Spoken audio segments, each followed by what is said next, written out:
ప్రజాపాలన ప్రగతి ప్రణాళిక కార్యక్రమాల ద్వారా ప్రజల నుంచి వచ్చిన వినతులు సమస్యలను సమగ్రంగా విశ్లేషించి వాటి పరిష్కారానికి జిల్లా స్థాయిలో కార్యాచరణ ప్రణాళిక రూపొందించాలని జిల్లాకు ప్రత్యేక అధికారినిగా నియమితులైన ఆరోగ్య కుటుంబ సంక్షేమ శాఖ ప్రిన్సిపల్ సెక్రటరీ డాక్టర్ కృష్ణ జట్ చోంగ్తో అధికారులను ఆదేశించారు. మంగళవారం కలెక్టరేట్ సమావేశ మందిరంలో జిల్లా కలెక్టర్ ప్రతీక్ జైన్ వివిధ శాఖల జిల్లాధికారులతో కలిసి ప్రజాపాలన ప్రగతి ప్రణాళిక కార్యక్రమాల అమలు పురోగతిపై ప్రత్యేక అధికారిని సమీక్ష నిర్వహించారు. ఈ సందర్భంగా డాక్టర్ కృష్ణ జట్ చోంగ్తో మాట్లాడుతూ ప్రభుత్వం ప్రతిష్టాత్మకంగా చేపట్టిన ప్రజాపాలన ప్రగతి ప్రణాళిక 99 రోజుల కార్యక్రమాన్ని జిల్లాలో అన్ని శాఖలు సమన్వయంతో బాధ్యతాయుతంగా అమలు చేసి విజయవంతం చేసినందుకు జిల్లా యంత్రాంగాన్ని అభినందించారు. ప్రగతి ప్రణాళిక సభల సందర్భంగా ప్రజల నుంచి అందిన వినతులు సమస్యలు వాటి పరిష్కారానికి చేపట్టిన చర్యలు శాఖల వారీగా థీమ్ ఆధారంగా అమలు చేసిన కార్యక్రమాలు సంక్షేమ పథకాల ద్వారా లబ్ధిదారులకు చేకూరిన ప్రయోజనాలు సాధించిన లక్ష్యాలు ప్రజల నుంచి వచ్చిన స్పందన తదితర అంశాలపై శాఖల అధికారులను అడిగి తెలుసుకున్నారు. ప్రజల నుంచి వచ్చిన ఫిర్యాదులు వినతుల్లో ఎన్ని పరిష్కరించబడ్డాయి, ఎన్ని పెండింగ్లో ఉన్నాయి, వాటి పరిష్కారానికి ఎలాంటి చర్యలు చేపట్టవచ్చో సమగ్రంగా విశ్లేషించాలని అధికారులను ఆదేశించారు.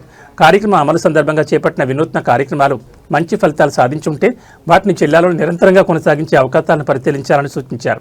ప్రత్యేకించి ప్రజల భాగస్వామ్యాన్ని పెంచిన కార్యక్రమాలు సంక్షేమ పథకాల చేరువను మెరుగుపరిచిన చర్యలు ప్రజల నుంచి విశేష ఆదరణ పొందిన కార్యక్రమాల గురించి భవిష్యత్తులో మరింత విస్తృతంగా అమలు చేయాలని పేర్కొన్నారు. గ్రామ మండల నియోజకవర్గ స్థాయిలో పనిచేసిన అధికారుల నుంచి ఫీడ్బ్యాక్ సేకరించి మరింత మెరుగైన కార్యాచరణ రూపొందించాలని సూచించారు. ప్రజాపాలన ప్రగతి ప్రణాళిక కార్యక్రమాల సందర్భంగా వివిధ శాఖలకు ప్రజలు చేసిన విజ్ఞప్తులను అధ్యయనం చేసి వాటిని శాఖల స్థాయిలోనే పరిష్కరించగలమా, ఇతర శాఖల సమన్వయం అవసరమా లేదా ప్రభుత్వ స్థాయిలో ప్రత్యేక చర్యలు అవసరమా అనే అంశాలపై దృష్టి సారించి జిల్లా యాక్షన్ ప్లాన్ రూపొందించాలని ఆదేశించారు. జిల్లా కలెక్టర్ ప్రతీక్ జైన్ మాట్లాడుతూ ప్రజాపాలన ప్రగతి ప్రణాళిక కార్యక్రమంలో గుర్తించిన సమస్యలను 3 విభాగాలుగా వర్గీకరించామని తెలిపారు. శాఖల అధికారులు గుర్తించిన సమస్యలను ప్రాధాన్యత క్రమంలో తీసుకుని పరిష్కరించగల అంశాలపై వెంటనే చర్యలు చేపడుతున్నామని చెప్పారు. మిగిలిన సమస్యల పరిష్కారానికి జిల్లా స్థాయి కార్యాచరణ ప్రణాళికను రూపొందించి చర్యలు తీసుకుంటామని వివరించారు. ప్రజలకు ప్రభుత్వ సేవలను మరింత సులభతరం చేయడం, మెరుగైన సౌకర్యాలు అందించడం లక్ష్యంగా జిల్లా యంత్రాంగం పనిచేస్తుందని కలెక్టర్ పేర్కొన్నారు. ఈ సమావేశంలో additional SP Chaitanya Reddy, Narayankhed sub collector Umaharathi, అన్ని శాఖల జిల్లా అధికారులు, రెవెన్యూ డివిజనల్ అధికారులు, మున్సిపల్ కమిషనర్లు, ఎంపీడీఓలు తదితరులు పాల్గొన్నారు.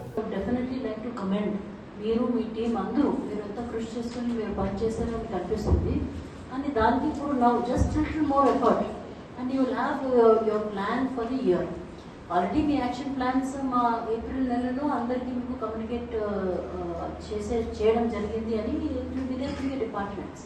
కానీ ఇప్పుడు ఈ 3 month ఇంటరాక్షన్ ద్వారా ఏది మీకు అడిషనల్ ప్రయారిటీస్ అని కనిపించింది, ఏది మీకు అడిషనల్ కంపోనెంట్స్ మీ ప్లానింగ్లో మీరు ఇంక్లూడ్ చేయడానికి అవసరం పడింది అని, ఏది మీ రీప్రయారిటైజ్ చేయడానికి అవసరం పడింది అని, that is something that I think is going to be very instrumental and more important than that you will learn that it is very difficult to clap alone. So కాబట్టి ఒక డిపార్ట్మెంట్కి వేరే డిపార్ట్మెంట్కి ఇప్పుడు ఇంటర్ లింక్స్ కన్వర్జెన్సెస్ చాలా వస్తాయి. Madam అనేరు some issues regarding SAMMAN, immediately it has to have convergence with the health department. Let us say residential schools, we have given some input that the quality of the checkups need to be improved.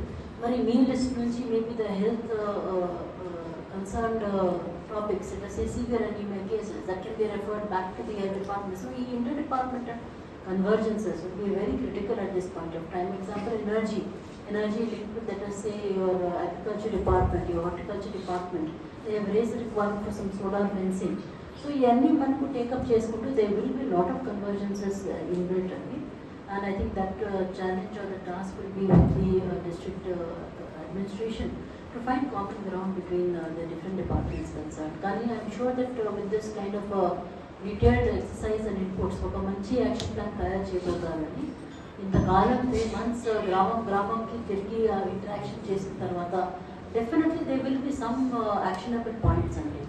So idi manaku next time when velletappudu we have already told you in the month of April, May lo memane ippudaka em kaledu ani. That should not be the the takeaway at the end of this exercise. Kabatti andaru kalisi pani chesi we will definitely have very coherent action plan, and this is what we are looking forward to. And thank you Prateek and your team for having this first interaction. I'm sure that at the end of this interaction we will have a very clear action plan for your district. So thank you so much for this interaction and for all your efforts. Thank you very much.